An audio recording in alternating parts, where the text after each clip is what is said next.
बंदे इतने दुखी हो रहे हैं, 5-5, 6-6 साल होगी, सैलरी 12-12 हजार है। अगर कुछ बढ़ाने की बोले तो एक बंदे को टारगेट के उसे बाहर कर दिया जाता है। ये दिल्ली से सटे इंडस्ट्रियल हब नोएडा का आज का हाल रहा। आज अचानक यहाँ जंग के मैदान से स्थिति हो गई। नोएडा के फेज 2 में इंडस्ट्रियल एरिया है, जहाँ रोज मशीनों की आवाज गूंजती थी, वहाँ आज गुस्से की आवाज थी।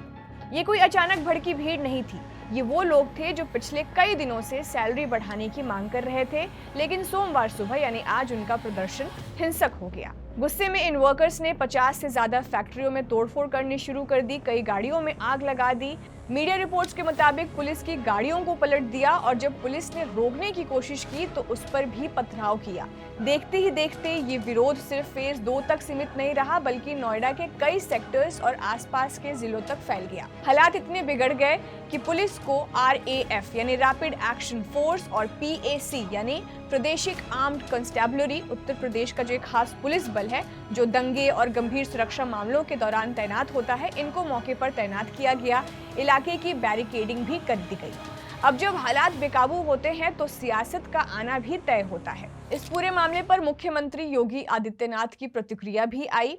उन्होंने मुजफ्फरनगर में एक कार्यक्रम के दौरान इस पूरे प्रदर्शन को साजिश करार दिया और कहा कि कुछ लोग प्रदेश की तरक्की और शांति को बाधित करने की कोशिश कर रहे हैं। साथ ही उन्होंने भरोसा दिलाया कि सरकार मजदूरों के साथ खड़ी है। वहीं विपक्ष ने इस मौके को सरकार पर निशाना साधने के तौर पर देखा। समाजवादी पार्टी के नेता अखिलेश यादव ने कहा कि ये गुस्सा सरकार की नीतियों का नतीजा है। उन्होंने आरोप लगाया कि एक तरफ पूंजीपतियों को बढ़ावा दिया जा रहा है, जबकि मजदूरों और वेतनभोगी वर्ग की अनदेखी हो रही है। इन सब के बीच एक बड़ा सवाल ये है कि आखिर ये गुस्सा इतना बेकाबू कैसे हुआ, कब से ये मामला चल रहा था, जानेंगे सब कुछ आज इस वीडियो में। नमस्ते, मैं हूं खुशबू और आप देख रहे हैं न्यूज़ पिच।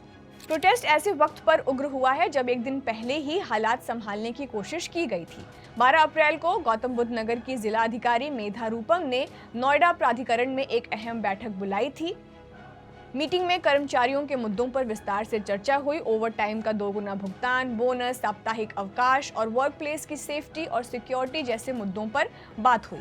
इतना ही नहीं, बैठक के बाद DM मेधा रूपम ने खुद वीडियो जारी कर कर्मचारियों से शांति बनाए रखने की अपील भी की, लेकिन जमीन पर गुस्सा इतना ज्यादा था कि ये कोशिशें नाकाफी साबित हुई। दरअसल ये गुस्सा नया नहीं है, ये कई सालों से जमा हो रहा था, आज बस फूट गया। 3 कारण मोटे तौर पर रहे जो एक दूसरे से ऐसे जुड़े कि बस फट पड़े। पहला, कर्मचारियों का कहना है कि महंगाई लगातार बढ़ रही है और उनकी सैलरी ये वही 10 से 13 हजार के बीच अटकी हुई है। महंगाई के इस दौर में अपनी बुनियादी जरूरत तक वे पूरा नहीं कर पा रहे हैं। 4-4.5 हजार रूम के दे रहे, राशन के दे रहे, बच्चे के पढ़ाएंगे लिखाएंगे, क्या होगा? हमारी मांगे पूरी करो। 12 हजार में कुछ नहीं होता, घर वर नहीं चलता, 4 हजार का सिलेंडर मिलता है, 4 हजार का कमरा है। इस साल इंक्रीमेंट भी सिर्फ 250 से 350 रुपए तक हुआ। ऐसे में कर्मचारियों की मांग साफ है, मिनिमम सैलरी 20 हजार की जाए, ओवर टाइम का पूरा पैसा मिले और काम के हालात सुधारे जाएं। दूसरी बात, इस गुस्से को भड़काने में एक रोल हरियाणा का भी रहा। हुआ यूं कि गुरुग्राम समेत हरियाणा के कई इलाकों में हाल ही में कर्मचारियों ने हड़ताल की थी, जिसके बाद सरकार ने बड़ा फैसला लिया और न्यूनतम वेतन में करीब 35% की बढ़ोतरी कर दी। अनस्किल्ड वर्कर्स का वेतन 11,275 से बढ़ाकर 15,220 रुपए कर दिया गया। जो सेमी स्किल्ड वर्कर्स हैं उनकी सैलरी 12,430 से 16,780 रुपए कर दिया गया।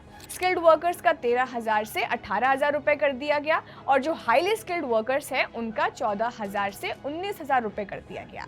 यानी जहां हरियाणा में सैलरी 19,000 तक पहुंच रही है, वहीं नोएडा में अभी करीब ये 12 से 13,000 है, ऐसा प्रदर्शनकारी कह रहे हैं। यही तुलना, यही फर्क कर्मचारियों के गुस्सा बढ़ने की एक अहम वजह बनी। अब तीसरी बात, अमेरिका, ईरान, इजराइल में चल रही जंग ने भी इस प्रदर्शन को और तेज किया है, क्योंकि इस जंग का असर सीधे इन कर्मचारियों की जेब पर पड़ा है। ईरान और अमेरिका के बीच बढ़ते तनाव से तेल की कीमतों में उछाल आया। तेल महंगा हुआ तो ट्रांसपोर्ट भी बढ़ा और फिर हर चीज महंगी हुई। इस तरह हम देखेंगे कि जब रोजमर्रा का खर्च बढ़ता जाता है और कमाई वही रहती है, तो नाराजगी धीरे धीरे गुस्से में बदल जाती है और फिर एक दिन सड़कों पर फूट पड़ती है। जब हम ये खबर रिकॉर्ड कर रहे हैं तभी जस्ट अभी खबर आई है कि यूपी सरकार ने गौतम बुद्ध नगर में वर्कर्स के हिंसक प्रदर्शन को देखते हुए हाई लेवल कमेटी बनाई है। सरकार ने समिति को जल्द रिपोर्ट देने के निर्देश दिए हैं। इस हाई लेवल कमेटी की अध्यक्षता औद्योगिक विकास आयुक्त करेंगे। इसमें अपर मुख्य सचिव, प्रमुख सचिव सदस्य के रूप में शामिल हैं। वहीं श्रम आयुक्त कानपुर के सदस्य सचिव बनाया गया है। इसके अलावा समिति में श्रमिक संगठनों के 5 प्रतिनिधि और उद्यमी संघ के 3 प्रतिनिधियों को भी शामिल किया गया है ताकि सभी पक्षों की भागीदारी सुनिश्चित हो सके। सरकार ने समिति को निर्देश दिया है कि वो मामले को प्राथमिकता पर लेकर जल्द से जल्द अपनी रिपोर्ट दे और उम्मीद की जा रही है कि इस पहल से नोएडा और आसपास के जो औद्योगिक क्षेत्र में चल रहे असंतोष है उसको कम करने में मदद मिल सकेगी। इसी बीच कंपनियों की तरफ से भी इस पूरे मामले पर सफाई आई है। संवर्धना मदरसन ने अपने बयान में कहा है कि ये सिर्फ एक कंपनी का मामला नहीं है बल्कि नोएडा और आसपास के कई इंडस्ट्रियल इलाकों में फैला हुआ एक बड़ा लेबर इशू है। कंपनी का कहना है कि वेतन बढ़ोतरी को लेकर गलत जानकारी फैलाई जा रही है और उसी की वजह से कर्मचारियों में असंतोष बढ़ रहा है। इसी पूरे बहस के बीच एक और बड़ा मुद्दा बार बार सामने आ रहा है और वो है नया लेबर कोड, जिसे कर्मचारियों के अधिकार मजबूत करने के लिए लाया गया। इसके तहत जो बेसिक सैलरी है वो कुल पैकेज का कम से कम 50% तय की गई है, जिससे पीएफ और ग्रेच्युटी जैसे सुविधाएं बढ़ेंगी।